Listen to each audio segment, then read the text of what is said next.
ভোর রাত্রে যখন সাহরি খাইতে উঠবেন, সাহরি খাওয়ার পর ফজরের আজানের আগে আপনি 10 মিনিট 5 মিনিট একটু আল্লাহর কাছে কেবলামুখী হয়ে হাত তুলে রুমের লাইটটা বন্ধ করে একটু আল্লাহর সাথে কথা বলবেন। মানুষের সাথে বহুত কথা বলছেন, আল্লাহর সাথে একটু কথা বলে দেখেন। আল্লাহর সাথে কথা বলার স্বাদ আছে ভাই, অনেকে জীবনে একবারও এই স্বাদ পান নাই। একটু কথা বলে দেখেন। ভোর রাতে সাহরি খেতে উঠলে 10টা মিনিট একটু হাত তুলে কথা বলেন।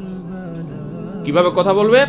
কথা বলবেন এইভাবে, ও আল্লাহ, কত গুনাহ আমি করেছি, কত পাপাচার আমি করেছি, মরতে আমার হবে, তোমার কাছে যাওয়া আমার লাগবে আল্লাহ। শয়তানের প্ররোচনা করেছি, এই রমজান মাস তুমি কত মানুষকে মাফ করে দাও। নবী করিম সাল্লাল্লাহু আলাইহি ওয়াসাল্লাম বলেছেন, ওয়ালিল্লাহি উতাকাউ মিনান নার ওয়া যালিকা ফি কুল্লি লাইলা।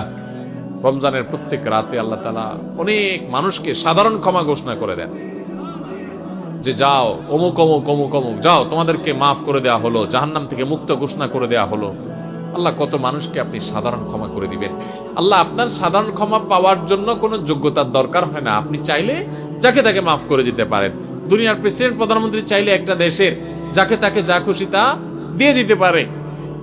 তাদের যদি ক্ষমতা, তারা তো মানুষ। আল্লাহ আপনি তো মহান সৃষ্টিকর্তা, আপনি তো চাইলে আমার সব অপরাধগুলো মাফ করে আমাকে ফেরেশতা বানায় ফেলতে পারেন, পারেন না আল্লাহ? তো আল্লাহ আপনি আমাকে মাফ করে দেন। এটা আল্লাহর সাথে কথা বলবেন।